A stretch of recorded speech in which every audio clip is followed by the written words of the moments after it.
What everyday skill becomes suspicious if you're too good at it? Remembering someone else's schedule. I've had people get a little freaked out when I ask how a specific appointment, task is going when I remember them telling me about it days prior. Tying a noose. At basic training I got tasked to help the drill sergeants create their haunted house, battalion competition. Long story. My drill asked if anyone knew how to tie a noose, and I whipped out a perfect one in only a few seconds. He just looked at me and said, "Private. What the fuck?" Being able to quickly convert between ounce and gram. "Hey son, let's drink your first beer together." Me. Slams beer. I once had a neighbor catch me while I was taking groceries out of my car and ask if I knew how to open locked doors as they locked themselves out by mistake. Went over to their door, took out a credit card, and shimmied my way in no more than 5 seconds. Probably was bittersweet for them. Remembering things about a person from a few months, years ago when the person herself can't remember about it. You just look like a stalker and it's frustrating. Till Reddit thinks that lockpicking is an everyday skill. Walking quietly. I have very fast reading comprehension. People never believe me when I say that I've already read it and get frustrated that I don't take longer.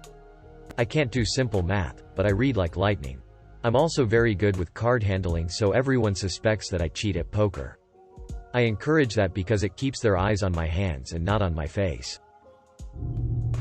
Being a very persuasive salesperson. Eavesdropping. I just passively listen to other people a lot when I'm alone, even if I'm doing something else. It gets really embarrassing when you bring up information you heard from their conversation forgetting that you weren't involved, or when you laugh at a joke said by someone across the room. The removal of stains. Walking silently. It's always a good skill to have to be able to be quiet in a moment's notice, but do it too well and you start appearing behind people and freaking them out. "How long have you been there?" type things. I don't think it's really an everyday skill, but being able to tell somebody by the sound of their footsteps. When friends or family approach my door, I know who's about to knock. I love creeping them out by saying, "Come in, name here." Typing. I'm definitely going to say typing. I type at a little over 150 WPM. I've been repeatedly accused of faking it, which sounds funny until it's your coworkers and boss saying it, calling your work into question. In my experience in the US with people who don't have much background in science, being able to convert imperial weight to metric by knowing the conversion ratios makes them think I'm heavily involved in drugs. I wish we would switch already. The metric system is so much more intuitive. Shuffling cards. Him. Wanna play cards? Me. Sure. Gambit routine with lightning speed. Him.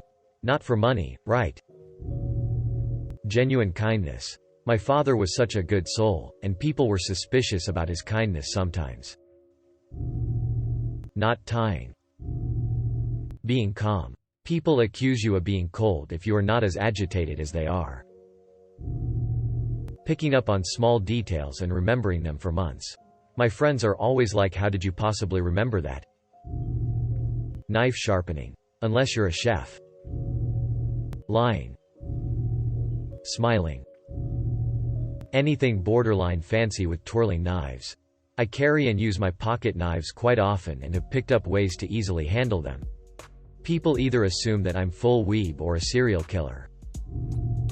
Removing clothes off of an uncooperative toddler. Interrogating someone without them knowing. I was at a school thing, and one of my girl classmates really liked a guy, but was too nervous to talk to him.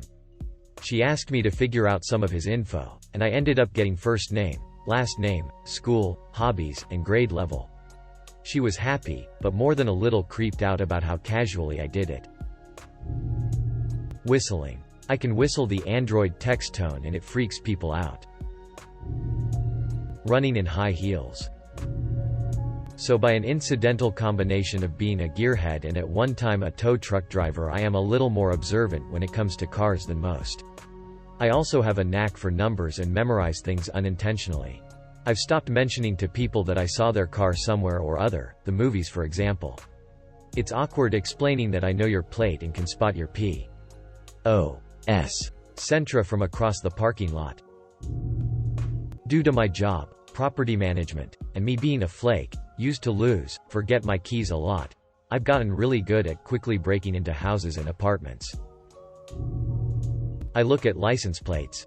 I don't know why, but it's everyday for me. But for some reason I pretty much had the license plate of the girl I liked memorized. It was easy to remember and we worked the same place together every day, so I saw it a lot. One time I almost slipped and said, "Hey, were you driving out in blank today?" and almost mentioned that the truck's license plate looked just like hers. Locating children.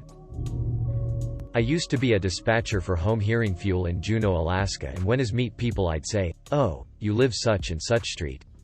I'd get an uncomfortable silence from them and have to tell them, "We deliver your oil." I work. Recognizing faces. I was approaching the check-in counter of a hotel I didn't remember being in before when the desk clerk welcomed me by name. I was visibly startled. His coworker explained, "He's got a freakish memory." I checked later, I had been there 3 years before. Knowing where people keep items on their person. Friend will be looking for his keys or phone and I'll know what jacket pocket he left it in.